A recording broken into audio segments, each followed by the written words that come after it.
Hello అందరికీ welcome back to Chandana natural YouTube channel.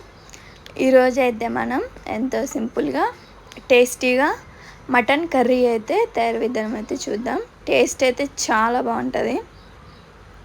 తప్పకుండా మీరు కూడా ట్రై చేయండి.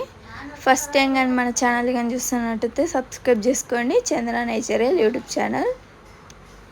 కర్రీ అయితే చాలా బాగుంది టేస్ట్.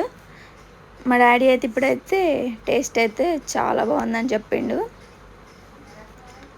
మీరు కూడా ట్రై చేయండి. ట్రై చేసిన తర్వాత ఏ విధంగా వచ్చిందో కామెంట్ చేయండి. ఇప్పుడైతే మనం తయారు విధానం అయితే చూద్దాం. ఫస్ట్ అయితే ఒక ప్యాన్ పెట్టుకొని ఒక 3 స్పూన్స్ ఆయిల్ అయితే వేసుకోవాలి. ఎంతమందికి మటన్ కర్రీ ఇష్టమో కామెంట్ చేయండి.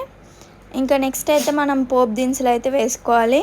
జీలకర్ర, ఆవాలు, మినపప్పు, శనగపప్పు. ఇంకా తర్వాత అయితే మనం ఎండుమిర్చి అయితే వేసుకోవాలి.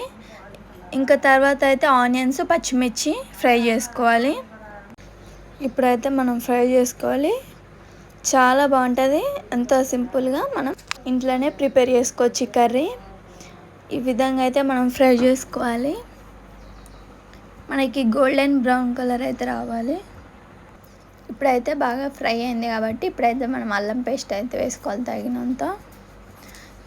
ఈ విధంగా అయితే మనం ఫ్రై చేసుకోవాలి. ఇంకా మీకు ఏమన్నా రెసిపీస్ కావాలంటే కామెంట్ చేయండి. ఇంకా తర్వాత అయితే మనం కల్లేమాకు అయితే వేసుకొని ఫ్రై చేసుకోవాలి. ఇవి ఫ్రై అయినాక మనం టమాటాలు అయితే వేసుకోవాలి. టమాటాలు అయితే వేసుకొని ఈ విధంగా అయితే కలుపుకోవాలి. ఇప్పుడు తగినంత పసుపు అయితే వేసుకొని తగినంత రాళ్ళు ఉప్పు అయితే వేసుకొని ఈ విధంగా అయితే కలుపుకోవాలి. ఫస్టే మనం మటన్ని 3 టైమ్స్ వాష్ చేసుకోవాలి. ఇప్పుడైతే ఈ మటన్ ముక్కలన్నీ దీంట్లో అయితే వేసుకొని కలుపుకోవాలి. ఈ విధంగా అయితే మనం కలుపుకోవాలి. ఇంకా మూత అయితే పెట్టుకోవాలి. ఇప్పుడైతే చెక్క, లవంగాలు, ఎండు కొబ్బరి, ధనియాలు ఇవైతే మనం మిక్సీకి అయితే వేసుకోవాలి.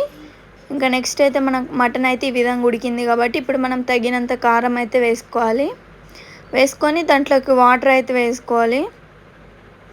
వాటర్ కూడా తగినంత అయితే వేసుకోవాలి. పులుసు కావాలంటే ఎక్కువ, వద్దనుకుంటే కొంచెం తక్కువ అయితే వేసుకోవాలి. ఇప్పుడైతే మనం విజిల్ అయితే పెట్టుకోవాలి. ఒక 3 విజిల్స్ వచ్చిందాకా పెట్టుకోవాలి.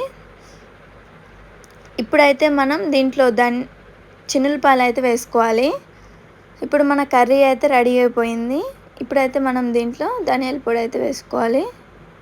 చూసారు కదా ఎంతో సింపుల్గా టేస్టీగా మటన్ కర్రీ అయితే రెడీ అయిపోయింది. టేస్ట్ అయితే చాలా బాగుంది. తప్పకుండా ఈ రెసిపీని ట్రై చేయండి. ఎంతో సింపుల్గా ఇంట్లోనే ప్రిపేర్ చేసుకోవచ్చు. దీని కాంబినేషన్ చపాతీ చాలా బాగుంది. Very simple recipe. Please like, share Chandana natural YouTube ఛానల్ని సబ్స్క్రైబ్ చేసుకోండి. చాలా టేస్టీగా ఉంది. మీరు కూడా ట్రై చేసి కామెంట్ చేయండి. మీకు ఏమన్నా రెసిపీ కావాలంటే కామెంట్ చేయండి. Thank you for watching. Bye.